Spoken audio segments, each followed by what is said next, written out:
Bismillahirrahmanirrahim. Maaf, kita ini di masjid ini terbiasa dengan zikir setiap malam Jumat, kan?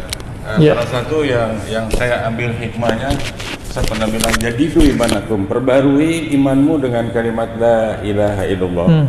Apalagi saya bersyukur di saat pandemi ini kita tidak bertakziah ke rumah orang yang berduka, tapi kita sediakan tempat di sini untuk takziah. Seperti tahlilan itu malam 1, 2, 3, semalam juga ada yang malam 40. Kita senang berbuat membantu saudara-saudara kita yang memang pengen bertahlilan, tapi ada 2 jamaah nggak ada dasarnya, tapi kita biarkan. Saya bukan anggap berlalu seperti itu, hanya tujuannya menghibur, Ustaz. Seperti itu. Mohon tanggapannya tentang tahlilan ini dalam malam 1, malam 2, malam 3, 7, dan juga zikiran yang kita lakukan setiap malam Jumat. Terima kasih. Yasinan. Baca Yasin. Iya. Kalau Yasinan mungkin asinan kali ya, nggak ada di zaman Nabi. Tapi kalau Yasin ada di zaman Nabi. Yasin itu Quran nggak, Pak? Quran. Ada perintah, utlu ma uhya ilaik, bacalah yang diwahyukan kepada engkau. Yasin Quran nggak? Salah nggak kita baca Yasin? Oh, nanti dijawab. Oh, cara seperti ini tidak ada di zaman Nabi. Emang yakin dia nggak ada di zaman Nabi? Ya. Ayatnya kan jelas, ya. Yatluna ayatihi haqqa tilawati. Surah Al-Baqarah itu. Mereka, kalimatnya mereka membaca ayatnya sebenar-benar membacanya. Kalimatnya pakai mereka, jamaah. Lalu di hadis Imam Muslim dikatakan, ma min qaumin yajtami' fi majlisin, ya, atau fi maq'adin, tidaklah satu kaum duduk di satu majlis. Ngapain mereka? Yatluna ayatillah, membaca ayat-ayat Allah. Saya mau tanya, Yasin ayat Allah apa ayat setan? Kalau saya ngumpul baca Yasin, masuk hadis itu enggak? Saya ngumpul baca Tabarak, masuk nggak? Ngumpul baca Al-Kahf, masuk nggak? Mereka akan ngomong, kenapa Yasin mulu nggak yang lain? Emang salah? Baca kitab Al-Azkar An-Nawawiyah. Imam Nawawi menulis satu bab, kebolehan melebihkan satu ayat di atas ayat-ayat yang lain. Kita hobi gitu, ya, itu boleh. Tafdil, ya, tafdil surah ala suwarin, ayah ala ayatin, itu boleh dan disunnahkan. Di masa sahabat Rasulullah ada yang setiap rakaat dia baca kulhu. Coba di sini ada, Pak, bubar masjid ini. Wah, ustadznya nggak kreatif, kulhu mulu. Ya, ditanya, ente kok kulhu mulu? Jawabannya, Pak, di dalamnya ada nama Allah, sifat Allah, aku suka membacanya. Jadi dia melebihkan satu ayat, bahkan diulang-ulang. Nabi mengulang-ulang, ya, surah Al-Maidah, in tu'adzibuhum fa innahum ibaduk. Nabi ulang-ulang sampai pagi. Jadi Nabi sampai di ayat itu diulang, nggak berhenti. Maka boleh tikraril ayat, mengulang-ulang ayat untuk wiridan itu boleh. Ini dalil wiridan, boleh ngulang-ulang ayat, ngulang-ulang satu surat, boleh. Kembali kita ulangin. Lafaznya pertamanya apa? Yatluna ayatillah, membaca ayat Allah. Hadis riwayat Imam Muslim. Wa yatadzakaruna bainahum, di satu riwayat mereka saling muzakarah. Tapi di versi riwayat kedua, masih riwayat Imam Muslim dan imam-imam yang lain, bukan yatluna ayatillah, yadhkurunallah, mereka mengingat Allah.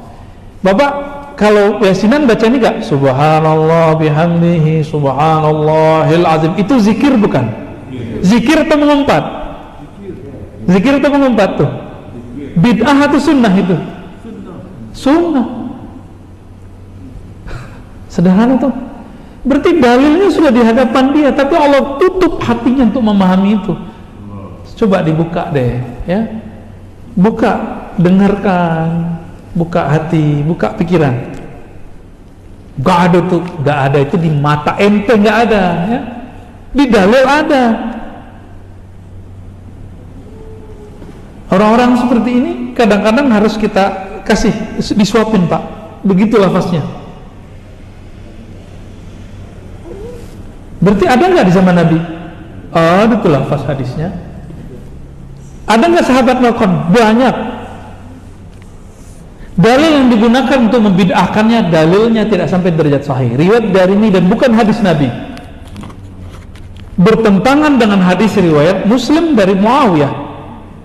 Nih, mereka sering pakai, inilah kita lihat, sesuai yang menafsunya, hadis gak sahih disahihkan.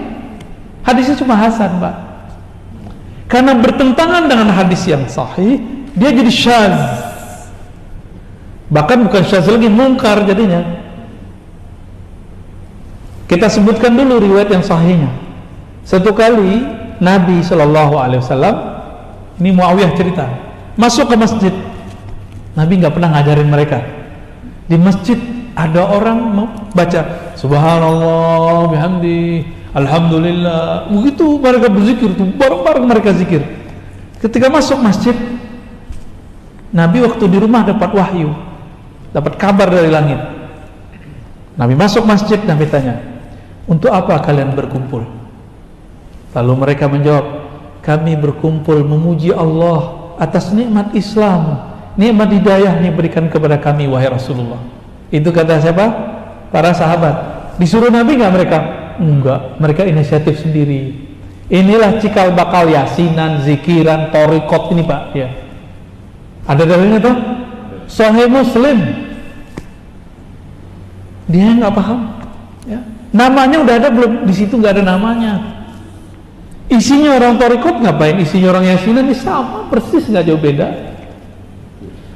Terus karena ditanya lagi, mereka mulai ketakutan. Ditanya yang ketiga kali, mereka kemudian tambah takut disalahkan Nabi dan bid'ah. Apa kata Nabi? Wahai sahabatku, aku bertanya begini bukanlah tuhmah, menuduh kalian. Aku bertanya begini karena ja'ani Jibril, datang kepadaku Jibril, malaikat paling mulia di langit, mengabarkan kepadaku, innallaha yubahi bikumul malaika, hai orang-orang yang berkumpul berzikir menyebut nama Allah, Allah berbangga menyebut nama kalian di langit sana. Lanjutkan itu Pak ya, hadis sahih riwayat Imam Muslim.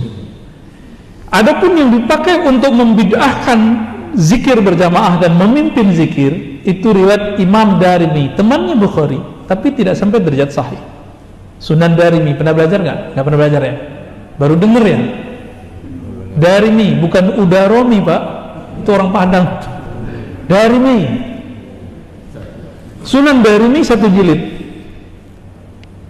Di situ disebutkan bahwa ketika Abu Musa al-Ash'ari bersama dengan sahabat Ibnu Mas'ud dan lain-lain masuk ke masjid, ada orang mimpin zikir. Qulu subhanallah, subhanallah, subhanallah, kayak khatamannya orang tarekat. Alhamdulillah, alhamdulillah, alhamdulillah gitu ya. Lalu dibantah oleh Ibnu Mas'ud. Apa kata beliau? Apa yang kalian lakukan ini? Jawaban orang yang hadir, kami bertasbih menyebut nama Allah. Ditegurlah oleh Ibnu Mas'ud, Abu Musa al-Ash'ari, betapa banyak amal yang baik, la yusibah, betapa banyak orang pengen kebaikan tapi la yanalah, la yusibah, dia tidak mendapatkannya. Lalu orang-orang ini di masa depan menjadi khawarij. Itu di riwayat hadisnya. Gak mungkin dong bapak ini jadi khawarij Pak, jadi teroris.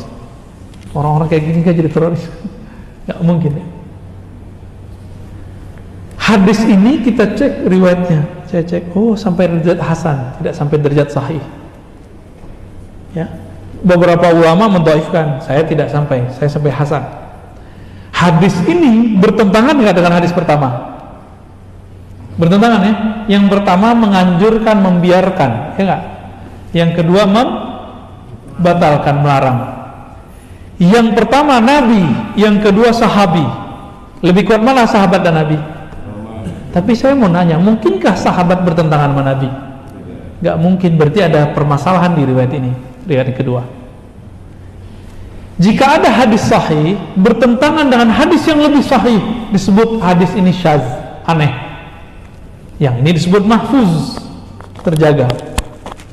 Ini nggak sampai derajat sahih, cuma hasan, bagus, bertentangan dengan riwayat yang lebih hasan, dia sahih. Maka ini bisa kalau disebut syaz atau disebut munkar. Jadi jangan lagi lah pakai riwayat begitu ya, lagu lama itu. Mau pakai riwayat tapi riwayatnya nggak sahih. Ya. Giliran ada di riwayat Darimi tentang Nur Muhammad, mereka nggak terima. Ya. Sayyidah Aminah itu ketika melahirkan Nabi Muhammad itu melihat cahaya, itu Nur Muhammad tak muncul. Mereka nggak percaya Nur Muhammad, dianggap saya dongeng. Ya. Jadi lanjutkan, ya. Kita hujah Bapak nanti dunia akhirat insya Allah berdasarkan dalil-dalil yang tadi. Ya.